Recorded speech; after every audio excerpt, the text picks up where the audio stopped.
ನಮಸ್ಕಾರ. ನಾನು ಸುಕನ್ಯಾ ಟಿ.ಎಲ್, ಸರ್ಕಾರಿ ಪ್ರಥಮ ದರ್ಜೆ ಕಾಲೇಜು ಶಿರಾ ಇಲ್ಲಿ ಕನ್ನಡ ಸಹಾಯಕ ಪ್ರಾಧ್ಯಾಪಕಿಯಾಗಿ ಸೇವೆ ಸಲ್ಲಿಸ್ತಾ ಇದ್ದೀನಿ. ಪ್ರಸ್ತುತ 2020-21ನೇ ಸಾಲಿನ ತುಮಕೂರು ವಿಶ್ವವಿದ್ಯಾಲಯವು ನಿಗದಿಪಡಿಸಿರುವಂಥ ಅಂತಿಮ BA ಪದವಿ ವರ್ಷದ ವಿದ್ಯಾರ್ಥಿಗಳಿಗೆ ನಿಗದಿಪಡಿಸಿರುವಂಥ ಪತ್ರಿಕೆ 6 CBS ಹೊಸ ಪಠ್ಯಕ್ರಮ ಕಾದಂಬರಿ ವೈಶಾಖ, ಆಯ್ದ ಸಣ್ಣ ಕಥೆಗಳು ಮತ್ತು ಜೀವನ ಚರಿತ್ರೆ ಲೋಹಿಯ ಈ ಒಂದು ಪತ್ರಿಕೆಯ ಕೋರ್ಸ್ ಪ್ಲಾನನ್ನು ಈಗಾಗಲೇ ಸಿದ್ಧಪಡಿಸಿದ್ದೇನೆ. ಈಗ ಭಾಗ 2ರಲ್ಲಿ ಬರುವಂಥ ಆಯ್ದ ಸಣ್ಣ ಕಥೆಗಳು, ಬೋಧನಾವಧಿ 75 ಗಂಟೆಗಳು, ಅಂಕ 35 ಗಂಟೆಗಳು. ವೆಂಕಟಿಗನ ಹೆಂಡತಿ, ಮಾಸ್ತಿ ವೆಂಕಟೇಶ ಅಯ್ಯಂಗಾರ್, ಯಾರೂ ಅರಿಯದ ವೀರ, ಕುವೆಂಪು ಅವರು ರಚನೆ ಮಾಡಿರೋದು. 3ನೇದು ಗರ್ಜನೆ, ಬೆಸಗರಹಳ್ಳಿ ರಾಮಣ್ಣ ಅವ್ರದ್ದು. 4ನೇದು ಮೃಗ ಮತ್ತು ಸುಂದರಿ, P. ಲಂಕೇಶ್ ಅವ್ರದ್ದು. ಇಷ್ಟು ಕಥೆಗಳನ್ನು ನಿಮಗೆ ಬೋಧನೆ ಮಾಡಲು ಇಚ್ಛೆ ಪಡ್ತಾ ಇದ್ದೀನಿ. ಈಗ ಪ್ರಸ್ತುತ ನಾವು ಈ ಆಯ್ದ ಸಣ್ಣ ಕಥೆಗಳ ವಿಚಾರಕ್ಕೆ ಹೋಗೋದಕ್ಕೆ ಮುಂಚೆ, ಕಥೆಗಳ ಒಳಗಡೆ ಹೋಗೋದಕ್ಕೆ ಮುಂಚೆ ಸಣ್ಣ ಕಥೆಗಳ ಬಗ್ಗೆ ಒಂದು ಸಂಕ್ಷಿಪ್ತ ಪರಿಚಯವನ್ನು ಮಾಡಿಕೊಳ್ಳೋಣ. ಸಣ್ಣ ಕಥೆಯ ಅರ್ಥ, ಸ್ವರೂಪ ಮತ್ತು ಲಕ್ಷಣಗಳನ್ನು ತಿಳಿಯೋಣ. ಪ್ರಸ್ತುತ ಈ ಅವಧಿಯಲ್ಲಿ ನಾವು ಸಣ್ಣ ಕಥೆಯ ಅರ್ಥ ಮತ್ತು ಸ್ವರೂಪವನ್ನು ವಿಚಾರ ಮಾಡೋಣ.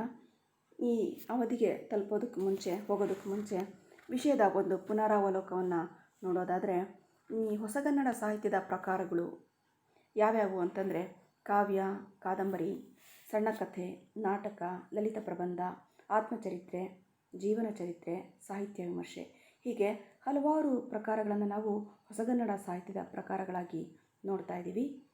ಈ ಒಂದು ಕಲಿಕೆಯ ಉದ್ದೇಶ ಏನಪ್ಪ ಅಂತಂದರೆ, ಈ ಒಂದು ಅವಧಿಯಲ್ಲಿ ನೀವು ಸಣ್ಣ ಕಥೆಯ ಅರ್ಥ ಮತ್ತು ಸ್ವರೂಪವನ್ನು ತಿಳ್ಕೊತೀರಾ, ಜೊತೆಗೆ ಸಣ್ಣ ಕಥೆಯ ಲಕ್ಷಣಗಳನ್ನ ಸಹ ತಿಳ್ಕೊಳ್ಳೋದಕ್ಕೆ ಪ್ರಯತ್ನ ಪಡ್ತೀರಾ.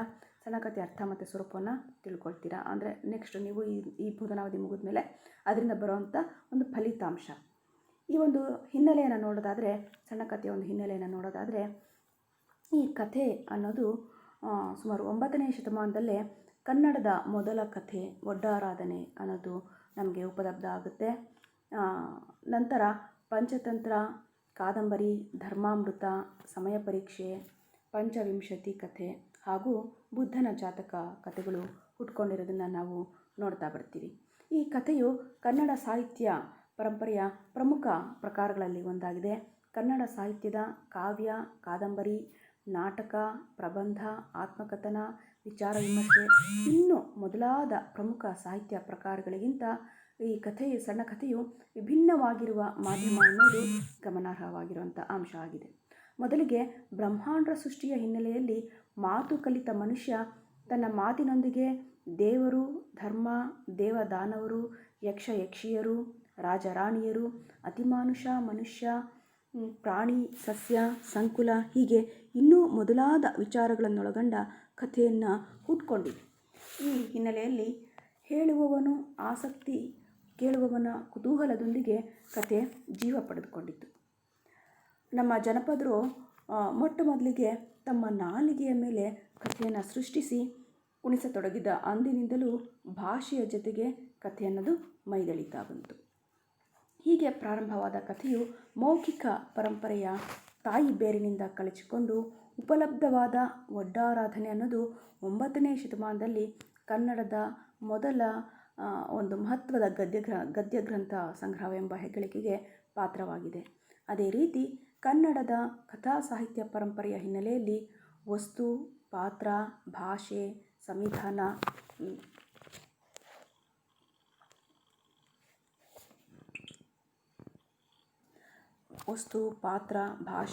ಸಂವಿಧಾನ, ಆಶಯಗಳ ದೃಷ್ಟಿಯಿಂದ ಒಂದು ಪ್ರಮುಖ ಕೃತಿ ಕೂಡ ಆಗಿದೆ.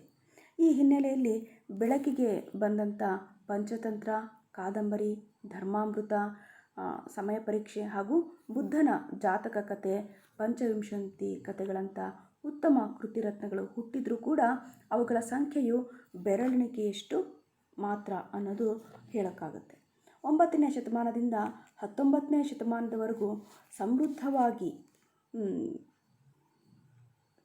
9ನೇ ಶತಮಾನದಿಂದ 19ನೇ ಶತಮಾನದವರೆಗೂ ಸಮೃದ್ಧವಾಗಿ ಬೆಳಗಿದಂಥ ಮಹಾಕಾವ್ಯ ಪರಂಪರೆಯ ಹಿನ್ನೆಲೆಯಲ್ಲಿ ವಿಕ್ರಮಾರ್ಜುನ ವಿಜಯ, ಸಾಹಸ ಭೀಮ ವಿಜಯ, ರಾಮಚಂದ್ರ ಚರಿತ ಪುರಾಣ ಹಾಗೂ ಕರ್ನಾಟಕ ಕಾದಂಬರಿ, ಹರಿಶ್ಚಂದ್ರ ಕಾವ್ಯ, ಜೈಮಿನಿ ಭಾರತ, ರಾಮಾಶ್ವಮೇಧಗಳಂಥ ಮೊದಲಾದ ಶ್ರೇಷ್ಠ ಕೃತಿ ರತ್ನಗಳ ಮನೋಧರ್ಮವೂ ಕೂಡ ಕಥನ ಪರಂಪರೆಯ ಪ್ರಧಾನ ಧಾರೆಯಾಗಿದೆ.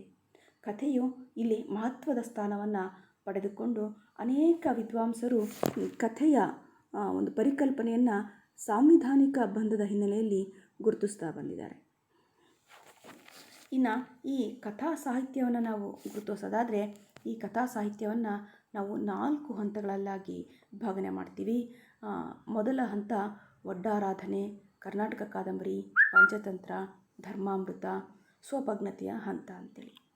ಈ 9ರಿಂದ 20ನೇ ಶತಮಾನದವರೆಗೆ ಅವ್ಯಾಹತವಾಗಿ ಬೆಳಗಿದಂಥ ಕನ್ನಡ ಕಥಾ ಸಾಹಿತ್ಯ ಪರಂಪರೆಯನ್ನು 4 ವಿಧಗಳಾಗಿ ವಿಂಗಡಿಸಲಾಗುತ್ತೆ. ಮೊದಲನೇ ಹಂತದಲ್ಲಿ ನಾವು ಒಡ್ಡಾರಾಧನೆ, ಕರ್ನಾಟಕ ಕಾದಂಬರಿ, ಪಂಚತಂತ್ರ ಮತ್ತು ಧರ್ಮಾಮೃತ ಹೀಗೆ ಈ ಮೊದಲಾದ ಬೆರಳೆಣಿಕೆಯ ಕೃತಿಗಳನ್ನು ನಾವು ಗುರುತಿಸ್ತಾ ಹೋಗ್ತೀವಿ. ಇನ್ನು ಎರಡನೆಯ ಹಂತದಲ್ಲಿ ವಿಕ್ರಮಾರ್ಜುನ ವಿಜಯ, ಸಾಹಸ ಭೀಮ ವಿಜಯ, ರಾಮಚಂದ್ರ ಚರಿತ ಪುರಾಣ, ಹರಿಶ್ಚಂದ್ರ ಕಾವ್ಯ ಕಥೆಯ ಪರಿಕಲ್ಪನೆಯ ಕಾವ್ಯದ ಪ್ರಧಾನ. ಇಲ್ಲಿ ಎರಡನೇ ಹಂತದಲ್ಲಿ ನಾವು ನೋಡೋದಾದರೆ ಈ ವಿಕ್ರಮಾರ್ಜುನ ವಿಜಯ ಆಗಿರ್ಬೋದು, ಸಾಹಸ ಭೀಮ ವಿಜಯ, ರಾಮಚಂದ್ರ ಚರಿತ ಪುರಾಣ ಹಾಗೂ ಹರಿಶ್ಚಂದ್ರ ಕಾವ್ಯ ಈ ಮೊದಲಾದ ಮಹಾಕಾವ್ಯ ಪರಂಪರೆಯ ಹಿನ್ನೆಲೆಯಲ್ಲಿ ಮೂಡಿದಂಥ ಕಥೆಯು ಪರಿಕಲ್ಪನೆಯನ್ನು ಒಂದು ಕಾವ್ಯದ ಪ್ರಧಾನ ಆಕಾರಗಳಲ್ಲಿ ಒಂದಾಗಿ ಗಮನಾರ್ಹತೆಯನ್ನು ಪಡೆದುಕೊಳ್ತಾ ಬಂದಿದ್ದಾನೆ. ಇನ್ನು ಮೂರನೇ ಒಂದು ಹಂತವನ್ನು ನೋಡೋದಾದರೆ 19ನೇ ಶತಮಾನದ ಆದಿಭಾಗವಾಗಿದ್ದು ಇದು ಕಥೆಯು ಕಾವ್ಯದ ನೆಲೆಯಿಂದ ಬಿಡಿಸಿಕೊಂಡು ಗದ್ಯಕ್ಕೆ ಹೊರಳುವ ಸಂಕ್ರಮಣ ಯುಗ ಅಂತಲೇ ನಾವು ಕರೀತಾ ಬರ್ತೀವಿ. ಮೂರನೇ ಹಂತ 19ನೇ ಶತಮಾನದ ಆದಿಭಾಗವಾಗಿದ್ದು ಕಥೆಯು ಕಾವ್ಯದ ಪ್ರಧಾನ ನೆಲೆಯಿಂದ ಬಿಡಿಸಿಕೊಂಡು ಗದ್ಯಕ್ಕೆ ಹೊರಳುವಂಥ ಒಂದು ಸಂಕ್ರಮಣ ಯುಗ, ಒಂದು ಹೊಸ ಯುಗ ಅಂತಲೇ ನಾವು ಇದನ್ನು ನಿದರ್ಶಿಸಲಾಗುತ್ತೆ. ಇನ್ನು ಆಧುನಿಕ ಕನ್ನಡ ಸಣ್ಣ ಕಥೆಯು ಪಶ್ಚಿಮದ ಶಾರ್ಟ್ ಸ್ಟೋರಿಗೆ ಸಮಾಧಿಯಾಗಿ ಹುಟ್ಕೊಳ್ತಾ ಬಂದಿದೆ. ಇನ್ನು 4ನೆಯ ಒಂದು ಭಾಗದಲ್ಲಿ ನೋಡೋದಾದರೆ ಈ ಪ್ರಗತಿಶೀಲ, ನವ್ಯ ಹಾಗೂ ದಲಿತ ಬಂಡಾಯ, ಮಹಿಳಾ ಸ್ವಾತಂತ್ರ್ಯ, ಕ್ರೈಸ್ತ, ಮುಸ್ಲಿಂ ಹಾಗೂ ಇತ್ತೀಚಿನ ಉದಾರೀಕರಣ ಮೊದಲಾದ ಪ್ರಮುಖ ಸಂವೇದನೆಯ ವಿಸ್ತೃತ ಬೆಳವಣಿಗೆಯನ್ನು ನಾವು ಈ 4ನೆಯ ಒಂದು ಹಂತದಲ್ಲಿ ನಾವು ಕಾಣ್ತಾ ಬರ್ತೀವಿ. ಹೀಗೆ ಕಥೆಯ ಒಂದು ಭಾಗವನ್ನು ನಾವು ವಿಸ್ತಾರ ಮಾಡಿ ಯಾವ್ಯಾವ ಹಂತದಲ್ಲಿ ನಾವು ಕಥೆ ಎಷ್ಟೆಷ್ಟು ಬೆಳವಣಿಗೆಯನ್ನು ಕಂಡಿದೆ ಅನ್ನೋದನ್ನು ಗುರುತಿಸ್ತಾ ಹೋಗ್ತೀವಿ.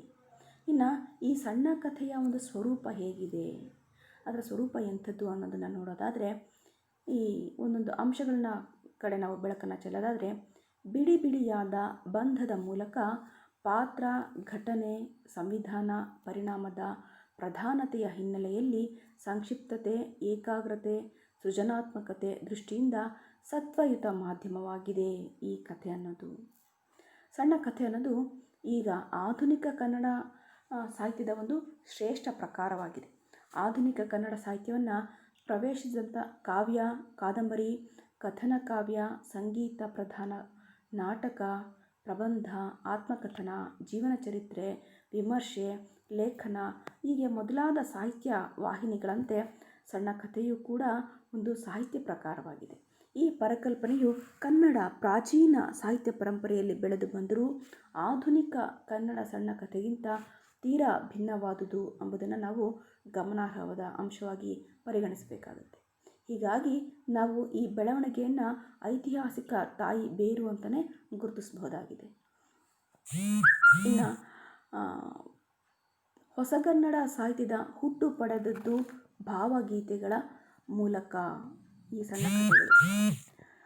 ಪ್ರಾಚೀನ ಕನ್ನಡ ಸಾಹಿತ್ಯದಲ್ಲಿ ಒಡ್ಡಾರಾಧನೆ, ಪಂಚತಂತ್ರ, ಕಾದಂಬರಿ ಮತ್ತು ಧರ್ಮಾಮೃತ ಹೀಗೆ ಇನ್ನು ಮೊದಲಾದ ಕೃತಿಗಳು ಇಲ್ಲಿ ಗಮನಾರ್ಹತೆಯನ್ನು ಪಡ್ಕೊಂಡ್ರೂ ಸಹ ಆದರೆ ಇವು ಸಂವಹನ ದೃಷ್ಟಿಯಿಂದ ಗದ್ಯ ಮಾಧ್ಯಮವಾಗಿದ್ರು, ಅಂದರೆ ಒಂದು ಹರಡುವಂಥದ್ದು ಮಾಧ್ಯಮವಾಗಿದ್ದರೂ ಕಾವ್ಯದ ಸೊಗಡಿನಿಂದ ಹೊರಬಂದಿಲ್ಲದಿರುವುದನ್ನು ನಾವು ಕಾಣ್ತೇವೆ.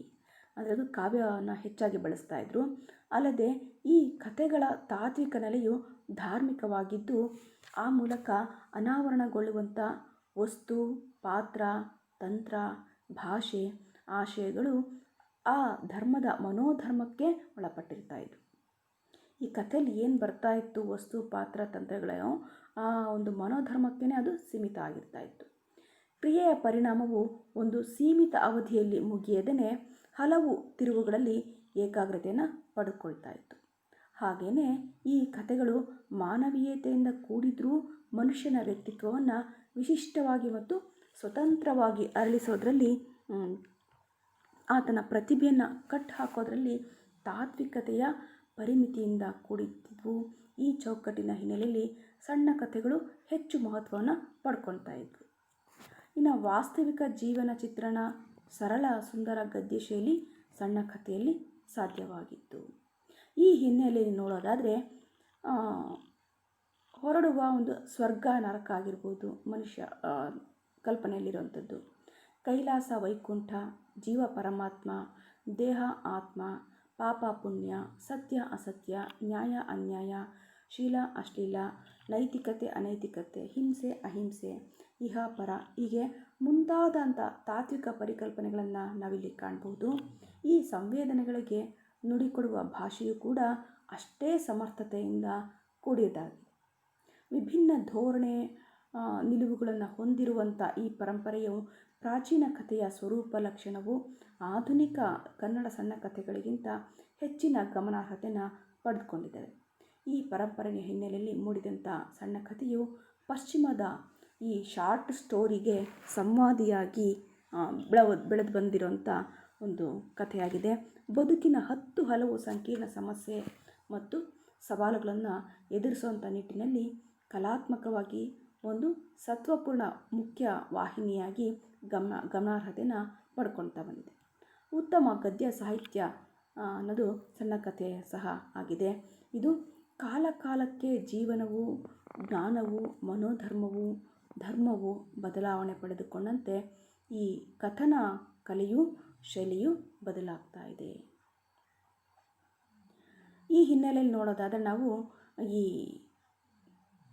ಕಾದಂಬರಿ ಪ್ರಕಾರವನ್ನೇ ಬಹುಮಟ್ಟಿಗೆ ಹೋಲುವಂಥ ಈ ಕಾದಂಬರಿಯಂತೆ ಸಣ್ಣ ಕಥೆಯೂ ಸಹ ವಿಶಾಲವಾದ, ಉದಾರವಾದ, ವಾಸ್ತವ ಮತ್ತು ಅದರ ಆಚೆಗಿನ ಪ್ರಪಂಚವನ್ನೆಲ್ಲ ತನ್ನ ತೆಕ್ಕೆಗೆ ತಂದುಕೊಳ್ಳುವಂಥ ಒಂದು ಪ್ರಮುಖ ಪ್ರಕಾರ, ಸಾಹಿತ್ಯದ ಒಂದು ಪ್ರಕಾರ ಆಗಿದ್ದರೂ ಸಹ ಸಣ್ಣ ಕಥೆ ಅನ್ನೋದು ಪರಿಭಾಷೆಯ ಫಲಿತವಾಗಿದ್ದು ಇಂಗ್ಲಿಷ್ ಸಾಹಿತ್ಯ ವಿಮರ್ಶೆಯ ಪರಿಚಯದಿಂದ ಅನ್ನೋದು ನಿದರ್ಶಿತ. ಕಾದಂಬರಿಯನ್ನು ಒಂದು ದೊಡ್ಡ ಸಾಹಿತ್ಯವಂತ ಹೆಸರಿಸಿ ಸಣ್ಣ ಕಥೆಯನ್ನು ಒಂದು ಸಣ್ಣ ಸಾಹಿತ್ಯ ಪ್ರಕಾರ ಅಂತ ಕೆಲವು ವಿದ್ವಾಂಸರು ಗುರುತಿಸಿದ್ದಾರೆ. ಆದರೆ ಈ ಮಾತನ್ನು ಒಪ್ಪಲು ಸಾಧ್ಯ ಇಲ್ಲ. ಏಕೆಂದರೆ ಇಲ್ಲಿ ಒಂದು ಸಣ್ಣ ಸಾಹಿತ್ಯ ಪ್ರಕಾರವೆಂದು ವಿದ್ವಾಂಸರು ಗುರುತಿಸಿದ್ದಾರೆ, ಆದರೆ ಈ ಮಾತನ್ನು ಒಪ್ಪೋದಕ್ಕೆ ಸಾಧ್ಯ ಇಲ್ಲ. ಮಾಸ್ತಿಯವರು ಸಣ್ಣ ಕಥೆಯ ಸೃಷ್ಟಿಗೆ ಒಂದು ಗಟ್ಟಿಯಾದಂಥ ಸ್ಥಾನಮಾನವನ್ನು ತಂದುಕೊಡೋ ಮೂಲಕ ದೊಡ್ಡ ಗದ್ಯ ಬರಹಗಾರರಾಗಿ ಕನ್ನಡ ಸಾಹಿತ್ಯದಲ್ಲಿ ಮಹತ್ವ ಸ್ಥಾನವನ್ನು ಪಡ್ಕೊಂಡಿದ್ದಾರೆ. ಸಣ್ಣ ಕಥೆಗಳ ಜನಕರು ಅಂತಲೇ ಖ್ಯಾತರಾಗಿದ್ದಾರೆ ಮಾಸ್ತಿಯವರು. Masti, Anakru, Niranjana, Chaduranga, Yashavanta Chittala, Vyasaraya Ballala, U R Ananthamurthy, P Lankesh, Tejaswi, Devanuru Mahadeva, Kum Veerabhadrappa, Abdul Rasheed, Besagarahalli Ramanna, Kalegowda Nagavara, Vaidehi, Sara Aboobacker ಮೊದಲಾದ ಶ್ರೇಷ್ಠ ಕಥೆಗಾರರನ್ನು ನಾವು ಇಲ್ಲಿ ಕಾಣ್ತಾ ಬರ್ತೀವಿ. ಕಥೆಯ ಬಗ್ಗೆ ಮನುಷ್ಯನಿಗಿರುವಂಥ ಈ ಜನ್ಮಜಾತವಾದ ಕುತೂಹಲವೂ ಅಲ್ಲದೆ ಸಣ್ಣ ಕಥೆ ಭಾವಗೀತೆದೊಡನೆ ಹೊಸದಾಗಿ ಬಂದಿರುವಂಥ ಸಾಹಿತ್ಯ ಪ್ರಕಾರವಾಗೂ ಸಹ ನಾವು ನೋಡೋದಕ್ಕೆ ಇದು ಕಾರಣೀಭೂತ ಆಗಿದೆ. ಇನ್ನು ವಾಸ್ತವತೆ, ಕಲಾತ್ಮಕತೆ ಅನ್ನೋದು ಸೂಕ್ಷ್ಮತೆ, ಮೊನಚು ಭಾಷೆ, ಅನುಭವದ ಅನನ್ಯತೆ ಮತ್ತು ಸಂಕ್ಷಿಪ್ತತೆ, ತೀವ್ರ ಪರಿಣಾಮವನ್ನು ಉಂಟು ಮಾಡೋವಂಥದ್ದು, ಗುರಿಯಲ್ಲಿ ಏಕಾಗ್ರತೆಯನ್ನು ಇರುವಂಥದ್ದು, ಅಲ್ಪ ಸಂಭಾಷಣೆ ಇರುವಂಥದ್ದು, ಪಾತ್ರ ಚಿತ್ರಣ, ಭಾವನೆಗಳಿಗೆ ಹೆಚ್ಚಿನ ಒತ್ತನ್ನು ಕೊಡುವಂಥದ್ದು, ಒಂದೇ ಸಲಕ್ಕೆ ಓದಿ ಮುಗಿಸ್ಬರೋ ಅಂತ ವಿಭಿನ್ನ ಸಂಸ್ಕೃತಿಯ ಮುಖಾಮುಖಿ ಆಗಿ ಸಂಘರ್ಷಾತ್ಮಕವಾದ ಸಂವೇದನೆಗಳ ಹಿನ್ನೆಲೆಯಲ್ಲಿ ಮೂಡಿದ ಒಂದು ಪ್ರಕಾರವಾಗಿದೆ ಈ ಸಣ್ಣ ಕಥೆ. ಹಾಗೆ ಇದು ಪರಂಪರೆಯ ಕಥನ ಪರಂಪರೆಯನ್ನು ಅರಗಿಸಿಕೊಂಡು ಭಾರತದಾದ್ಯಂತ ಇಂಗ್ಲಿಷ್ ವಿದ್ಯಾಭ್ಯಾಸದ ಪ್ರಭಾವದಿಂದ ಭಾರತೀಯ ಪರಂಪರಾಗತ ಕಥನ ಶೈಲಿಗಿಂತ ಭಿನ್ನವಾದಂಥ ಹೊಸ ಪ್ರಕಾರವಾಗಿ ಆವಿರ್ಭವಿಸಿದೆ. ಪಾಶ್ಚಾತ್ಯ ಕೃತಿಗಳ ಅನುವಾದದ ಮೂಲಕ ಭಾರತವನ್ನು ಪ್ರವೇಶ ಕಥಾ ಸಾಹಿತ್ಯವು 18ನೇ ಶತಮಾನದಲ್ಲಿ ಆಗಿನ ಪತ್ರಿಕೋದ್ಯಮದ ಬೆಳವಣಿಗೆಗೆ ಪೂರಕ ಅಂಶವಾಗಿರೋದನ್ನು ನಾವು ಗಮನಿಸ್ಬೋದಾಗಿದೆ. ಇನ್ನು ಈ ಸಣ್ಣ ಕಥೆಯ ಕುರಿತಾಗಿರುವಂಥ ಕೆಲವು ವಿದ್ವಾಂಸರು ತಮ್ಮದೇ ಆದಂಥ ವ್ಯಾಖ್ಯಾನಗಳನ್ನು ನೀಡಿದ್ದಾರೆ. ಆ ವ್ಯಾಖ್ಯಾನಗಳನ್ನು ನಾವು ನೋಡೋದಾದರೆ, ಬ್ರೂಕ್ಸ್ ಮತ್ತು ವಾರನ್ ಅನ್ನೋ ಒಬ್ಬ ಪಾಶ್ಚಾತ್ಯ ವಿದ್ವಾಂಸರು ಸಣ್ಣ ಕಥೆಯು ಕೆಡುಕಿನ ಶೋಧವೆಂದು ಅದರಲ್ಲಿ ಒಂದು ಗುಣವನ್ನು ಗುರುತಿಸುವ ಮೂಲಕ ದಿಗ್ಭ್ರಮೆಯಲ್ಲಿ ಏನನ್ನೋ ಅಮೂಲ್ಯವಾದದನ್ನು ಕಳೆದುಕೊಂಡು ನೋವಿನಲ್ಲಿ ಬೇಡವಾದ ಇನ್ನೇನನ್ನೋ ಪಡೆದುಕೊಂಡ ವಿಷಾದದಲ್ಲಿ ಕೊನೆಗೊಳ್ಳುವುದು ಕುತೂಹಲಕಾರಿಯಾದುದೆಂದು ಹೇಳಿದ್ದಾರೆ. ಈ ಬ್ರೂಕ್ಸ್ ಮತ್ತು ವಾರನ್ ಅನ್ನೋ ಈ ಪಾಶ್ಚಾತ್ಯ ವಿದ್ವಾಂಸರು ಸಣ್ಣ ಕಥೆ ಅನ್ನೋದು ಕೆಡುಕಿನ ಶೋಧ, ಕೇಡನ್ನು ಉಂಟು ಮಾಡುವಂಥ ಒಂದು ಶೋಧ ಎಂಬ ಅದರಲ್ಲಿ ಒಂದು ವಿಶಿಷ್ಟ ಗುಣವನ್ನು ಗುರುತಿಸೋದ್ರ ಮೂಲಕ ಒಂದು ದಿಗ್ಭ್ರಮೆಯಲ್ಲಿ ಒಂದು ದಿಗ್ಭ್ರಾಂತರಾಗಿರೋಂಥ ಒಂದು ಭ್ರಮೆಯಲ್ಲಿ ಏನನ್ನೋ ಒಂದು ಅಮೂಲ್ಯವಾದದನ್ನು, ಒಂದು ಅತ್ಯಮೂಲ್ಯವಾಗಿರೋಂಥ ಒಂದು ಅಂಶವನ್ನು, ಅಮೂಲ್ಯವಾಗಿರೋಂಥ ಒಂದು ವಸ್ತುವನ್ನು, ವಿಷಯವನ್ನು ಕಳೆದುಕೊಂಡ ನೋವಿನಲ್ಲಿ ಬೇಡವಾದ ಇನ್ನೇನನ್ನೋ, ನಮ್ಗೆ ಬೇಡ ಆದರೆ ಇನ್ನೇನನ್ನು ಪಡೆದುಕೊಂಡ ಒಂದು ವಿಷಾದದಲ್ಲಿ, ನಮಗೆ ಬೇಕಾದರೆ ಅದನ್ನು ನಾವು ಪಡ್ಕೊಂಡಿರ್ತೀವಿ ಅನ್ನೋ ಒಂದು ವಿಷಾದದಲ್ಲಿ ಕೊನೆಗೊಳ್ಳುವಂಥದ್ದು, ಜೊತೆಗೆ ಕುತೂಹಲಕಾರಿಯಾದುದು ಅಂತ ಈ ಸಣ್ಣ ಕಥೆಯ ಸ್ವರೂಪದ ಮೇಲೆ ಒಂದು ಹೊಸ ಬೆಳಕನ್ನು ಚೆಲ್ತಾರೆ ಈ ಇಬ್ಬರು ವಿದ್ವಾಂಸರು. ಇನ್ನು ಮಾರ್ಕ್ಸ್ ಕೋರರ್ ಅನ್ನೋ ಒಬ್ಬ ವಿದ್ವಾಂಸ ಏನು ಹೇಳ್ತಾರೆ ಅಂದರೆ, ನೈತಿಕ ಸಾಕ್ಷಾತ್ಕಾರದ ಕಲೆ ಅದನ್ನು ಮಿಂಚಿನಂತೆ ಒಂದು ಅನಿಸಿಕೆಯನ್ನಾಗಿ ಮೂಡಿಸುವ ಮೂಲಕ ಸಂಕ್ಷಿಪ್ತತೆಯ ದೃಷ್ಟಿಯಿಂದ ಸಣ್ಣ ಕಥೆಯು ಜೀವನ ದರ್ಶನದ ಸ್ವರೂಪವನ್ನು ನಿರ್ಧರಿಸುತ್ತದೆಂದು ತಿಳಿಸಿರುವರು. ಈ ಮಾರ್ಕ್ಸ್ ಕೋರರ್ ಅನ್ನೋ ಒಬ್ಬ ವಿದ್ವಾಂಸ ಪಶ್ಚಿಮದ ವಿದ್ವಾಂಸರು. ಸಣ್ಣ ಕಥೆಯನ್ನು ಕುರಿತು ಅದು ನೈತಿಕ ಸಾಕ್ಷಾತ್ಕಾರದ ಒಂದು ಕಲೆಯಾಗಿದೆ. ನೈತಿಕತೆ ಅನ್ನೋದು ಕಥೆಯಲ್ಲೇ ಸೇರ್ಕೊಂಡ್ಬಿಟ್ಟಿದೆ. ಅದನ್ನು ಮಿಂಚಿನಂತೆ ಒಂದು ಅನಿಸಿಕೆಯನ್ನಾಗಿ ಮೂಡಿಸುವ ಮೂಲಕ ಸಂಕ್ಷಿಪ್ತತೆಯ ದೃಷ್ಟಿಯಿಂದ ಸಣ್ಣ ಕಥೆಯ ಜೀವನದ ಸ್ವರೂಪವನ್ನು ನಿರ್ಧರಿಸುತ್ತದೆ ಅಂತ ಒಂದು ಮಹತ್ವದ ಮುಖವನ್ನು ಒತ್ತಿ ತಿಳಿಸ್ಕೊಟ್ಟಿದ್ದಾರೆ ಈ ಮಾರ್ಕ್ಸ್ ಕೋರರ್ ಅನ್ನೋ ಒಬ್ಬ ಪಾಶ್ಚಿಮಾತ್ಯ ವಿದ್ವಾಂಸ.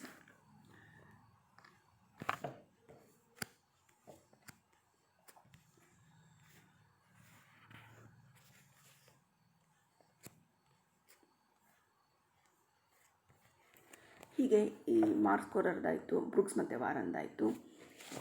ಇನ್ನು ಬರ್ಗೊಂದೆ ಅನ್ನೋ ಇನ್ನೊಬ್ಬ ಪಾಶ್ಚಿಮಾತ್ಯ ವಿದ್ವಾಂಸ ಏನು ಹೇಳ್ತಾನೆ ಅಂದರೆ, ಪಶ್ಚಿಮದ ಮತ್ತೊಬ್ಬ ಈ ವಿದ್ವಾಂಸ ಸಣ್ಣ ಕಥೆಗೆ ವಿಶಿಷ್ಟವೆಂದು ಪ್ರಸಿದ್ಧಿ ಪಡೆದಿರುವಂಥ ಆಕಸ್ಮಿಕ ತಿರುವಿನ ಅಥವಾ ಅನಿರೀಕ್ಷಿತ ಮುಕ್ತಾಯವನ್ನು ನಾವು ಈ ಕಥೆಗಳಲ್ಲಿ ನೋಡಬಹುದಾಗಿದೆ.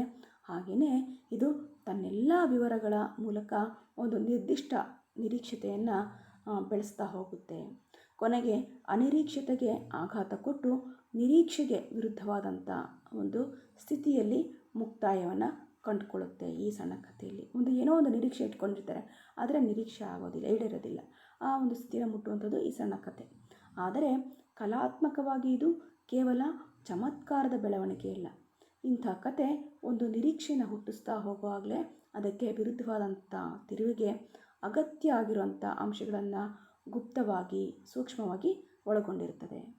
ಹಾಗೆಯೇ ಈ ತಿರುವು ಆಶ್ಚರ್ಯಕರ ಅನಿಸಿದ್ರೂ ಸಹ ಅಸಹಜ ಅನಿಸೋದಿಲ್ಲ. ಯಾವುದೇ ತಿರುವು ಬಂದರೂ ಅವೇನು ಅಸಹಜ ಅಂತ ಅನಿಸೋಕ್ಕೆ ಕಾಣಲ್ಲ ನಮಗೆ. ಈ ಒಂದು ಸಣ್ಣ ಕಥೆಯ ನಾಡಿ ಮಿಡಿತವನ್ನು ಹಿಡಿದು ಹೇಳಿದ ಮಹತ್ವದ ಒಂದು ಮಾತುಗಳು ಇವು ಆಗಿದ್ದಾವೆ. ಈಗ ಸಣ್ಣ ಕಥೆಯ ಒಂದು ಸ್ವರೂಪನ ಒಂದು ಸಂಕ್ಷಿಪ್ತ ಶೈಲಿಯಲ್ಲಿ ನಾನು ನೋಡೋದಾದರೆ, ಸಣ್ಣ ಕಥೆ ಭಾವಗೀತೆಯಂತೆ ಇರುವಂಥದ್ದು. ಸಂಕ್ಷಿಪ್ತ ಭಾವಗೀತೆ, ವಿವರಗಳ ನಿರ್ದಿಷ್ಟತೆ, ಸಾಧನಗಳ ಮಿತವ್ಯಯ, ಪರಿಣಾಮದ ಏಕಾಗ್ರತೆ, ಕಲ್ಪನೆ ಮೂಡಿಸುವಂಥ ಒಂದು ಪ್ರತಿಬಿಂಬ, ಸೂಕ್ಷ್ಮತೆ, ತೀವ್ರಾಕರ್ಷಣೆ, ವಾಸ್ತವತೆ, ಮಿದುಭಾಷೆ, ಸರಳ ಸುಂದರ ಶೈಲಿಯಾಗಿ ಈ ಒಂದು ಸಣ್ಣ ಕಥೆಯ ಒಂದು ಸ್ವರೂಪವನ್ನು ನಾವು ಇಲ್ಲಿ ಕಾಣಬಹುದಾಗಿದೆ. ನಿಶ್ಚಿತವಾಗಿ ಹಿಡಿದಿರೋದು ಇಲ್ಲಿ ಸಾಧ್ಯವಿಲ್ಲ. ಆದರೂ ಸಹ ಸಣ್ಣ ಕಥೆ ಭಾವಗೀತೆಯಂತೆ ಸಂಕ್ಷಿಪ್ತ, ಭಾವದೀವಿಗೆ, ವಿವರಗಳ ನಿರ್ದಿಷ್ಟತೆ, ಸಾಧನಗಳ ಮಿತವ್ಯಯ, ಪರಿಣಾಮದ ಏಕಾಗ್ರತೆ, ಹೊಳೆಯುವ ನೀರಿನ ಹನಿಯಲ್ಲಿ ಸೂರ್ಯನ ಕಲ್ಪನೆ ಮೂಡಿಸುವ ಪ್ರತಿಬಿಂಬ, ಜೊತೆಗೆ ಸೂಕ್ಷ್ಮತೆ, ತೀವ್ರ ಆಕರ್ಷಣೆ, ವಾಸ್ತವತೆ, ಮಿದು ಭಾಷೆ, ಸರಳ ಸುಂದರ ಶೈಲಿ ಈ ಹಿನ್ನೆಲೆಯಲ್ಲಿ ಮೂಡಿದಂಥ ಸಣ್ಣ ಕಥೆಯ ಸ್ವರೂಪವು ಒಂದು ಸತ್ವಯುತ ಮತ್ತು ಮಹತ್ವದ ಪ್ರಕಾರವಾಗಿ ಗಮನಾರ್ಹತೆಯನ್ನು ಪಡೆದುಕೊಂಡಿದೆ ಅನ್ನೋದನ್ನು ನಾವು ನೋಡ್ಬೋದು. ಇನ್ನು ಸಣ್ಣ ಕಥೆಯ ಲಕ್ಷಣಗಳು ವಸ್ತುವಿನ ಆಯ್ಕೆ ಮತ್ತು ಸಂಕ್ಷಿಪ್ತತೆಯನ್ನು ಕೂಡಿದ್ದು, ಹಾಗೆ ಅದು ತೀವ್ರ ಪರಿಣಾಮದಿಂದ ಬದುಕನ್ನು ಕಲಕುವಂತಿರಬೇಕು. ವೈವಿಧ್ಯಪೂರ್ಣ ಅನುಭವಗಳಿಂದ ತೆಗೆದುಕೊಂಡ ವಸ್ತುವಾಗಿರಬೇಕು. ಒಂದೇ ಒಂದು ಭಾವನೆ ಇನ್ನೊಳಗೊಂಡಿದ್ದು ಈ ಭಾವನೆಯನ್ನು ತರ್ಕಬದ್ಧವಾಗಿ ಮುಕ್ತಾಯ ಮಾಡುವಂತಿರಬೇಕು. ಹೀಗೆ ಹಲವಾರು ಲಕ್ಷಣಗಳನ್ನು ನಾವಿಲ್ಲಿ ನೋಡ್ತಾ ಬರ್ತೀವಿ. ಈ ಸಣ್ಣ ಕಥೆಯ ಲಕ್ಷಣಗಳನ್ನು ನೋಡ್ತೀವಿ. ಈ ಲಕ್ಷಣಗಳನ್ನು ನಾವು ಮುಂದಿನ ತರಗತಿಯಲ್ಲಿ ಗಮನಿಸೋಣ. ಈಗ ಈ ಒಂದು ಸಣ್ಣ ಕಥೆಯ ಅರ್ಥ ಮತ್ತು ಸ್ವರೂಪ ಈ ಒಂದು ನಾನು ಬೋಧನೆಯ ಅವಧಿಗೆ ಸಿದ್ಧತೆ ಮಾಡಿಕೊಂಡಿದ್ದಕ್ಕೆ ನಾನು ಪರಾಮರ್ಶನ ಗ್ರಂಥಗಳನ್ನು ಅಧ್ಯಯನ ಮಾಡಿದ್ದು, ಕನ್ನಡ ಸಣ್ಣ ಕಥೆಗಳು ಸಂಪಾದಕರು GH ನಾಯಕ್ ಅವ್ರದ್ದು, ಅತ್ಯುತ್ತಮ ಸಣ್ಣ ಕಥೆಗಳು ಸಂಪಾದಕರು K ನರಸಿಂಹಮೂರ್ತಿ ಅವರು, ಶತಮಾನದ ಸಣ್ಣ ಕಥೆಗಳು SK ದಿವಾಕರ್ ಅವ್ರದ್ದು, ಸಮಕಾಲೀನ ಕನ್ನಡ ಸಣ್ಣ ಕಥೆಗಳು ಸಂಪಾದಕರು ರಾಮಚಂದ್ರ ಶರ್ಮಾ ಅವ್ರದ್ದು. ಈ ಇಷ್ಟು ಪುಸ್ತಕಗಳನ್ನ ಅಧ್ಯಯನ ಮಾಡಿ ಈ ಒಂದು ಬೋಧನಾ ಪಠ್ಯವನ್ನು ಸಿದ್ಧಪಡಿಸಿದ್ದೇನೆ ತಮಗಾಗಿ. ಇನ್ನು ಇದಕ್ಕೆ ಸಂಬಂಧಿಸಿದಂಥ MCQ ಕ್ವಶನ್ಸ್ ಅಂದರೆ ಮಲ್ಟಿಪಲ್ ಚಾಯ್ಸ್ ಬೇಸ್ಡ್ ಕ್ವಶನ್ಸನ್ನು ನಾನು ನಿಮಗೆ ತಲುಪಿಸ್ತೀನಿ. ಧನ್ಯವಾದಗಳು.